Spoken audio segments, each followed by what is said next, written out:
Ay, sorry. Okay, so ito yung ginagawa dito usually sa Boracay Island, mga ka-islanders. Kamusta ang lahat? Nagbabalik na naman ang yung tour guide dito pa rin sa paraiso ng Boracay Island. It's me, Jamil. Right now, nandito ako ngayon sa Station 1 kung saan mag-update tayo about Boracay Island, what's happening right now in Boracay Island. Kumusta yung mga turista? Madami na bang turista dito since papalapit na po yung holidays, hindi magkandamayaw yung ating mga turista na pumupunta to celebrate their holidays dito sa Boracay Island. At kayo rin, in case na pupunta kayo ng Boracay Island, make sure na nakapag-book na kayo ng hotel or airfare in advance para makakuha kayo ng mura. Let's go!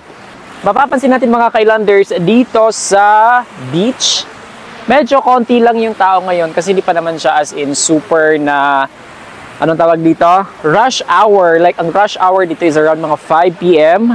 Kung makikita natin yung ating mga paraw, medyo konti pa lang yung mga turista na sumasakay ng paraw. But later on, siguro mga around 5 p.m., makikita natin yung mga tao, mga turista na magpaparaw mamaya. Medyo hindi nga magpapakita yung ating sunset right now.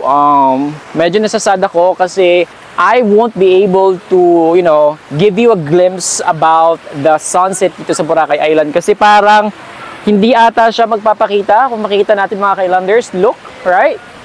So, but the bottom line is we're here at the beautiful paradise of Boracay Island. So, let's go. Mamasyal tayo at mag-ask tayo ng mga turista dito kung ano yung nafe-feel nila dito sa Boracay Island. I think mali yung sinabi ko sa inyo kanina mga ka-islanders kasi parang magpapakita yung ating sunset today. Look. Sana magpakita later kasi medyo maaga-aga pa naman. Time check, it's 4:30 but yung ating sunset dito sa Boracay Island is 5:30 p.m. Okay? So yeah, ito yung nagaganap dito sa Boracay. I hope that you guys can visit Boracay Island sa mga hindi pa nakakapunta ng Boracay Island. This is what Boracay Island looks like as of November 29, 2023. Oh, wait. I'll show you the Pinong Buhangin. Look. Ito pong buhangin sa Boracay ay wala po itong katulad sa lahat ng beach sa buong Pilipinas. Only Boracay Island has this kind of super Pino na buhangin. So we have like foreign tourists here, like they're enjoying the beautiful sands of Boracay Island. You know, as a Boracay tour guide and a local here sa Boracay, masasabi ko talaga na iba ang sigla ng Boracay Island. Pag mga ganitong months, like mga Burr months, November, December, feel natin yung napakaganda, super napakalamig na panahon. At the same time, iba't ibang tao, iba't ibang klaseng tao, iba't ibang klaseng turista ang nasisilayan natin, nasasaksihan natin. And look at this, right? Dito tayo ngayon sa My Grotto. One of the famous tourist spots dito sa Boracay Island, ang Willis Rock. Palagi po yung binupuntahan ng ating mga turista, especially kapag bago kayo dito sa Boracay Island, mga ka-islanders.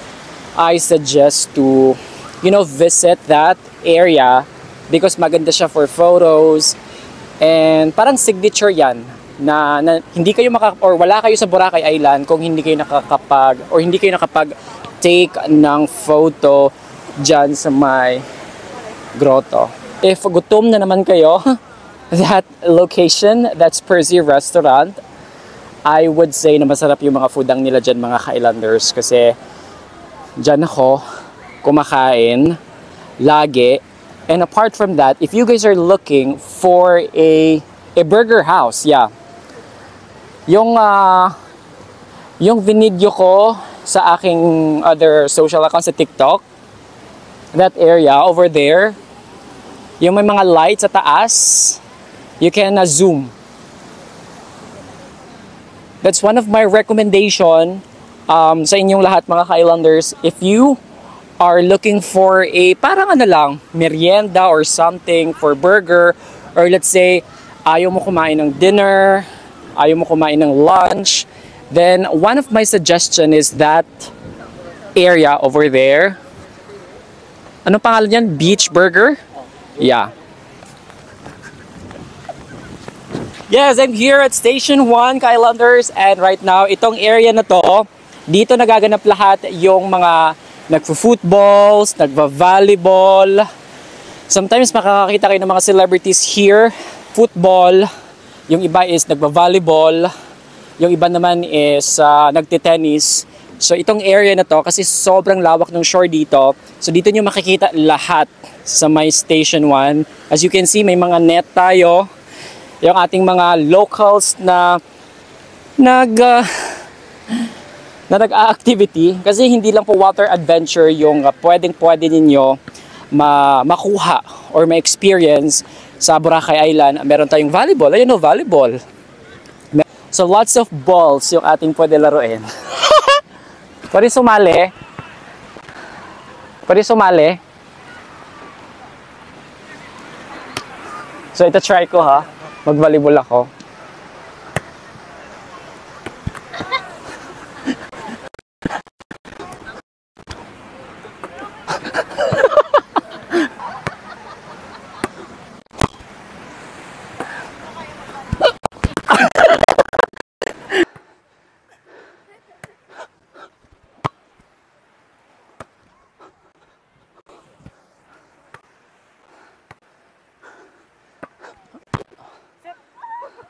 See? That's what you call.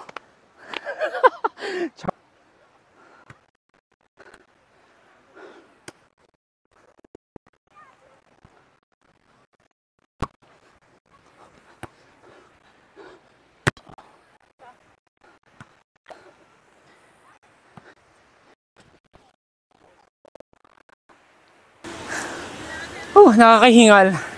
Nakakapagod. Pero that was amazing experience. Like, it's been a month na hindi ako nakakapag, activity.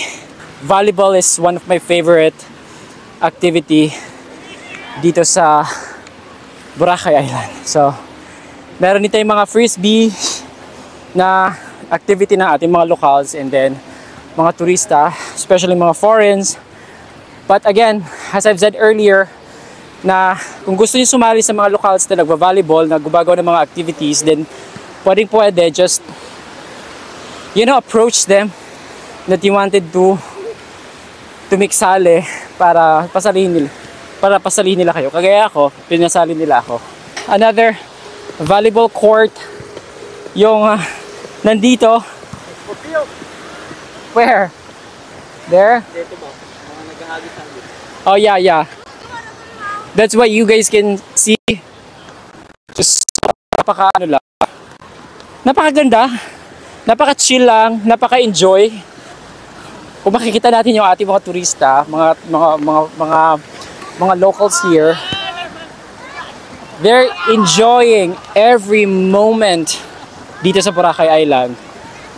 On the other side, mga Kailanders, like they're doing some, tennis and stuff. Sa my Station 1 is para nagiging tournament siya ng ating mga turista, mga locals. Yung iba naman is parang long term na nag-stay na dito sa Boracay Island, or yung iba is nag-settle down na dito sa isla sa Boracay Island. So sobrang nakaka-good vibes lang. So ito lang yung mga usual na ginagawa na aktibidad sa Boracay Island.